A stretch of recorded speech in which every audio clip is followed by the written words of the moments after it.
Anyone that's been around this channel for a while will know that I have an affection for horror games, but good horror games. I am not easy to please when it comes to horror. One of my favourite horror games of recent years was of course Amnesia: The Dark Descent, and of course Frictional Games' new title, SOMA, is coming out in just 19 days.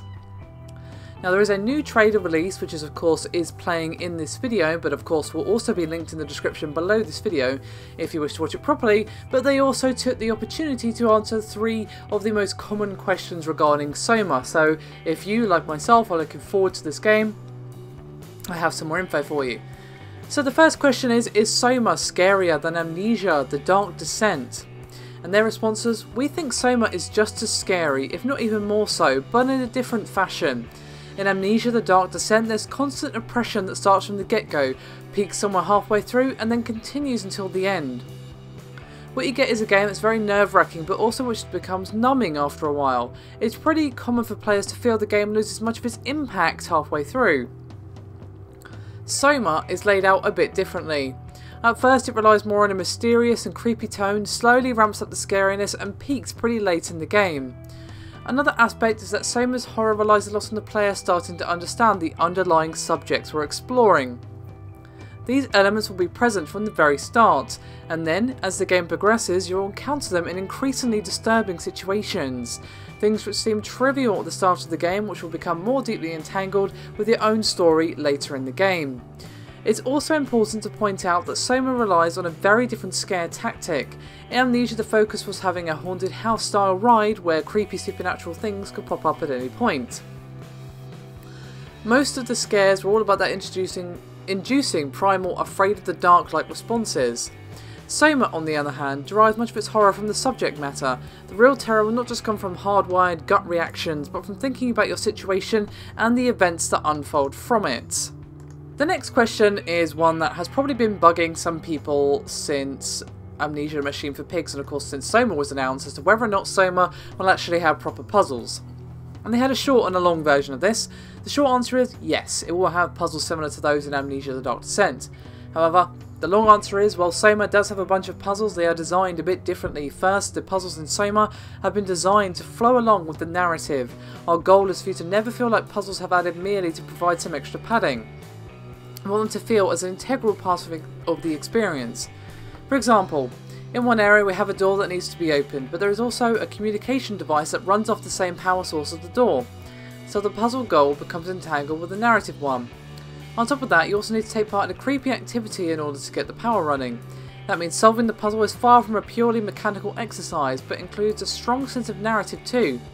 Just about all of the puzzles are structured along similar lines.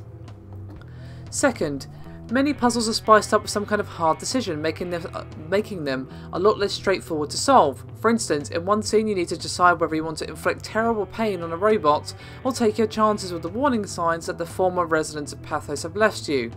Which one do you choose? Third, the complexity of the puzzle will rise as the game progresses. The reason for this is to give the player some time to understand the world and their place in it. And then, once established, we start to demand a bit more from the players and crank the difficulty up a bit. That doesn't mean the game becomes all about puzzle solving though, it just means that we include more elements that you need to keep track of. We make the world more open, and we will hold your hand less. Puzzles will be an integral part of the game's narrative from start to finish. So, their final question is, how is the story told? And their answer was, the storytelling in SOMA has both an active and passive part. The active part is the narrative that unfolds as you play the game. These are the things that happen to you as a player and what the gameplay is built around. On top of that is the passive part that tells you about past events. It's told through notes, pictures, terminals, audio, and of course the environment itself. An important thing to note is that the passive part is almost completely optional. It will obviously give you a much greater understanding of the game's world and lore, but it's not a major means of getting the story across. This is very different from Amnesia: The Dark Descent, where reading the diary entries scattered across the game was crucial for understanding what was going on. This means that you're free to choose how much you want to invest into uncovering all of the backstory. For instance, you could choose to check out the fragmentary audio buffers of intercoms and just skim any notes, or you could decide to find everything in one area but skip most in another. The game has been designed to support a variety of playstyles and will still give a complete experience. We hope you'll find that by immersing yourself in the world of SOMA, your story experience will be considerably enhanced.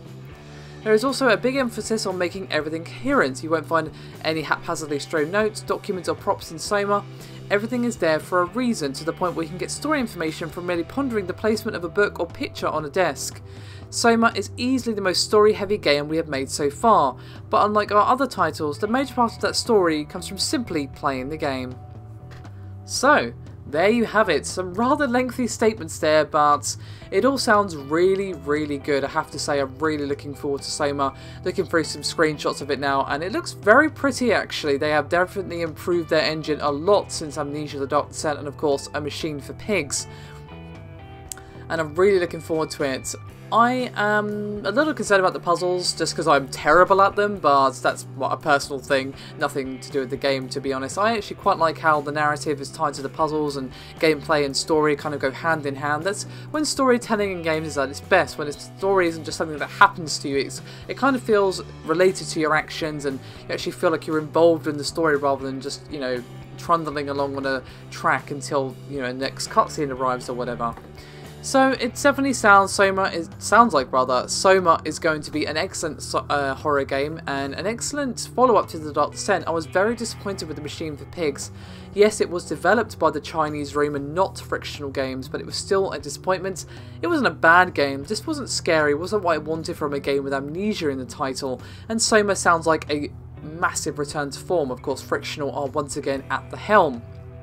So, roll on those 19 days, I say, and of course I will be taking a look at this horror game when it does come out. Thank you very much for watching, I'll see you next time.